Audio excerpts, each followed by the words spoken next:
If you see the headlines in Western media, which you do every day, they are between puzzlement and childish wonder, like, he's not isolated. What are all these people doing in Kazan? You know, because obviously they have not been following the work of Brics and what's happening across Eurasia, Africa, etc. Another thing that is very, very, very important. Brics doesn't want to monopolize anything. They are offering an alternative package, global package, geoeconomic and geopolitical. So they don't have to satisfy Western prejudice or assumptions. It's very, very difficult because they still dominate the narrative all over the world, especially via social media and their organizations controlled by this axis, Washington, New York, Brussels.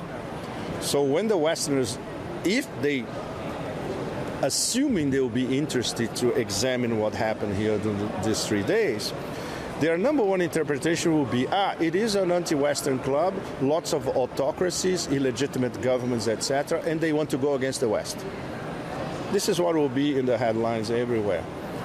But we can count on some critical thinking minds here and there, outside of mainstream media, of course. They will understand that this is a very serious alternative project for international relations as a whole, which they are.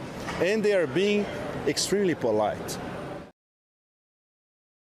It's obvious that BRICS' real strength lies in its diversity.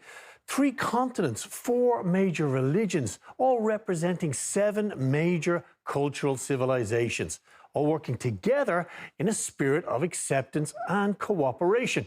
Meanwhile, Western elites seem determined to cling to an idea of global leadership, which in reality is basically an institutionalized post-colonial attitude of superiority and dominance.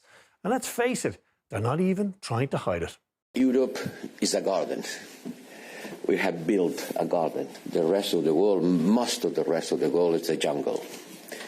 And the jungle could invade the garden. And the gardeners should take care of it. Of course, in reality, Western Europeans and Americans are preaching down to countries like India and China, which just so happen to be the oldest and most advanced civilizations in history. But alas, it seems that Western leaders just can't help themselves, taking this high-handed approach. Certain Western countries still think, though they have lost their colonial empires, but they still think that they can dominate the world, and they are still masters of the world, And within that, they think that their own models, whether it is of governance, whether it is of social welfare, whether it is of the political setup in terms of democracy and all, the entire world should follow that.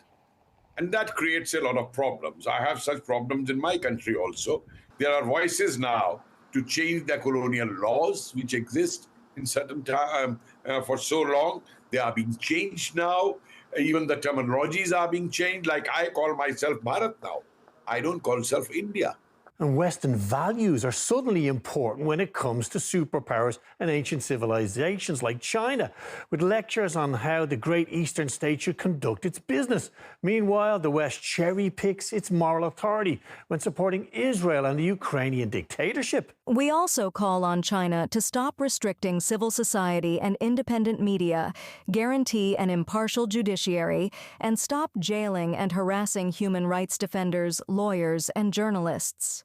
A few countries groundlessly accuse and smear China, based not on facts, but on ideological bias and unfounded rumors and lies. And while partners may experience disagreements regarding political issues and even over territory, when it comes to BRICS countries, the US has decided it's okay to criticize the biggest democracy on earth over its religious policies. In India, we see a concerning increase in anti-conversion laws, hate speech, demolitions of homes and places of worship for members of minority faith communities.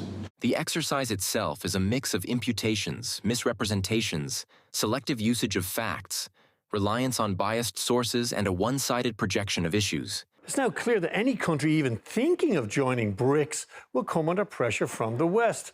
But as the US shouts so loud about sovereignty in Ukraine and Kosovo, it seems to have no problem ignoring the hard-won sovereignty of African states. And Washington even feels comfortable telling them to fall into line with their idea of diversity.